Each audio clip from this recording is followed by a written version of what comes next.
বলছি তৃণমূল মমতা বন্দ্যোপাধ্যায়ের নেতৃত্বে ঐক্যবদ্ধ। হ্যাঁ, আমি বলেছি যে বয়স হলে কর্মক্ষমতা কমে। আমি 2 মাস 2.5 মাস রাস্তায় ছিলাম, নবজোয়ার করেছি। আমার বয়স ছিল 36। আমি পারবো রাস্তায় থাকতে 2.5 মাস? আমার 70 বছর বয়সে পারবো না, এটা সত্যি কথা।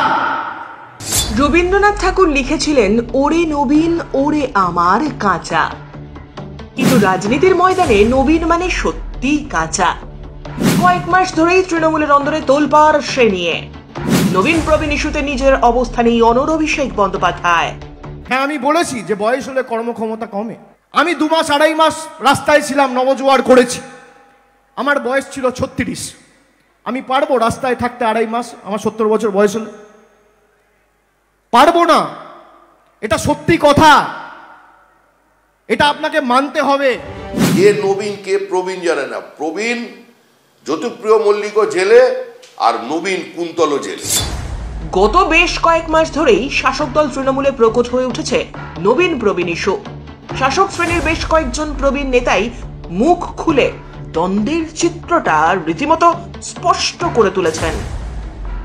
বিজেপি একটা নিয়ম করেছে যে 75-এর বেশি কেউ পদে থাকতে পারবে না। তৃণমূল তো সে নিয়ম করেনি। পার্টিটা যেন সিপিএম এ পরিণত না হয় যে যতক্ষণ না কেউ দেহত্যাগ করবে ততক্ষণ পদত্যাগ করবে। দলে নবীন প্রবীণের দ্বন্দ্ব যখন মাথাচাড়া দিচ্ছে, তৃণমূল সুপ্রিমো মমতা বন্দ্যোপাধ্যায় প্রকাশ্য জনসভা থেকেই দিয়েছেন কড়া বার্তা। সিনিয়র লিডারদের যোগ্য মর্যাদা দিতে হবে, এটা আমি বারবার বলছি। পুরনো চাল কিন্তু ভাতে বাড়ে, আর নতুন চাল আগে বাড়ে। দুটো চালকেই আমার দরকার।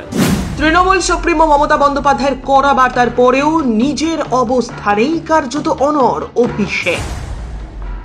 আমি যদি দিলীপ দাকে বলি, মোহন দাকে বলি যে আপনারা 3 মাস রাস্তায় থাকুন, অসুবিধা তো হবেই একটু হলেও। দল বলছে বলে হয়তো থাকবে, কিন্তু অসুবিধা হবে না। সেই তুলনায় যদি আমি একটা 25 বছরের ছেলেকে বলি, তার তো কিছুটা হলেও কম অসুবিধা হবে, কর্মক্ষমতা রয়েছে। ঠিক একই জিনিস আমার জন্য প্রযোজ্য। আজকে আমি করতে পেরেছি, 56-60 বছর যেদিনকে হবে সেদিনকে পারবো না। এটাই তো আমি বলতে চেয়েছি। প্রত্যেকটা ক্ষেত্রেই এটা প্রযোজ্য। এ প্রসঙ্গে কার্যত তীব্র ভাষায় ব্যঙ্গ করেছেন বাম নেতা সুজন চক্রবর্তী। রণক্ষণে উনি যা করতে পেরেছেন সেটা কি 70 বছর বয়সে করতে পারবেন? আরে 70 বছর বয়স পর্যন্ত আপনি টিকবেন কেন? মোদি অমিত শাহকে ধরে টিকে আছেন। জেলে যেতে হবে, জেলে থাকবে। লোকসভার পরেও দলে অভিষেকের কি গুরুত্ব? ডায়মন্ড হারবারে কি নিজেকে আটকে রাখবেন অভিষেক? বর্ষিয়ার নেতা সুব্রত বক্সী তাঁরই একটি মন্তব্য কিন্তু বাড়িয়ে দিয়েছে জল্পনার ইঙ্গিত। প্রশ্ন উঠেছিল, ডায়মন্ড হারবারেই নিজেকে সীমাবদ্ধ রাখবেন অভিষেক? এই নির্বাচনে অভিষেক বন্দ্যোপাধ্যায় যদি লড়াই করেন, নিশ্চিতভাবে আমার ধারণা তিনি লড়াইয়ের ময়দান থেকে পেছিয়ে যাবেন না। অভিষেক বন্দ্যোপাধ্যায় আমাদের সর্বস্তরে ভারতবর্ষের রাজনীতিতে সাধারণ সম্পাদক। যদি লড়াই করে তাহলে মমতা বন্দ্যোপাধ্যায়কে সামনে রেখেই লড়াই করবে এবং জোড়া ফুলকে সামনে রেখেই লড়াই করবে, এ ব্যাপারে নিশ্চিত। দলের মধ্যে যখন এত নবীন প্রবীণ দ্বন্দ্ব প্রকট, পৈলানের মঞ্চ থেকে কিন্তু কৌশলী জবাব দিয়েছেন অভিষেক।